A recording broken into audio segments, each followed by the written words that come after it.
સાહેબ 25-26નું આજરોજ જનરલ મીટિંગમાં બજેટ રજૂ કરવામાં આવ્યું હતા. મુખ્ય પાયાની સુવિધા ક્યાં ક્યાં કેટલું પુરાતન સાથે બજેટ છે તે રજૂ કરવામાં આવ્યું છે.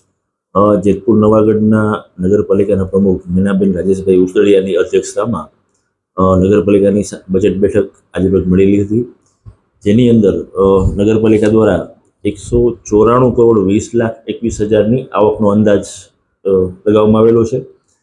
આવકની સામે 193 કરોડ 85 લાખ અને 12,000નો ખર્ચનો અંદાજ રજૂ કરવામાં આવેલો છે અને 35 લાખ રૂપિયાની પુરાંતવાળું બજેટ સર્વાનુમતે જેતપુર નવાગઢ નગરપાલિકાની જનરલ બોર્ડમાં પસાર કરવામાં આવેલ છે. જે મુખ્ય બજેટમાં જે જેતપુરના પ્રશ્નો છે તેમાં કયા કયા પ્રશ્નોને આવરી લેવામાં આવ્યા છે? ખાસ કરીને જેતપુર નવાગઢ નગરપાલિકાની જે પાણીની લાઈન ભાદર ડેમેથી આવે છે એ સિમેન્ટની જૂની લાઈન હતી. એના માટે ખાસ જોગવાઈ કરવામાં આવેલી છે અને એનું ટેન્ડર એનું કામ અત્યારે ચાલુ થઈ ગયેલ છે. એની જોગવાઈ કરેલી છે નાણાકીય.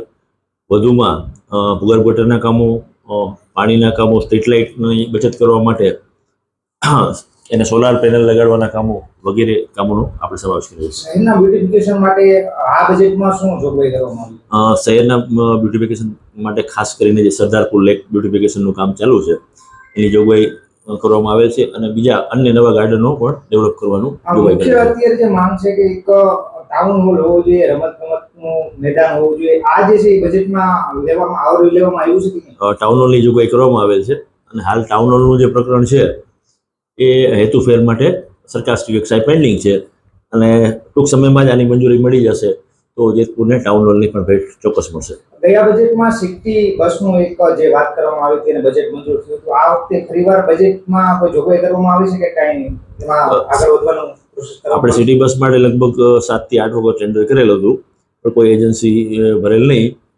લાસ્ટ ટાઈમ એક એજન્સી થોડોક રસ દાખવેલો, એની સાથે પ્રાથમિક વાતચીત ચાલુ છે. જો એ વાતચીત સફળ નહીં થાય તો ફરીવાર ટેન્ડર કરી અને સિટી બસ ચાલુ કરવાની દિશામાં આગળની કાર્યવાહી કરવામાં આવશે. ઘન કચરા, સ્કૂલ, આ બાબતે કોઈ જોગવાઈ કરવામાં આવી? હા, ઘન કચરા નિકાલની પણ જોગવાઈ કરવામાં આવેલ છે અને જે લેગેસી વેસ્ટ કહેવાય, જે ઘન કચરાનો નિકાલ કર્યા બાદ જે આપણી ડમ્પિંગ સાઇડ ઉપર જે કચરો હોય એનો પણ સાયન્ટિફિક ડિસ્પોઝલ થાય એની પણ જોગવાઈ કરવામાં આવેલ છે. સ્કૂલ બાબતે, રમતગમતનો જે બાગ બગીચાઓ છે આ બાબતે નગરપાલિકા હસ્તકની જે પ્રાથમિક શાળા છે એના માટે શિક્ષણ ઉપકરની જે ગ્રાન્ટ છે એમાંથી એને ડેવલપ કરવાની જોગવાઈ કરવામાં આવે છે.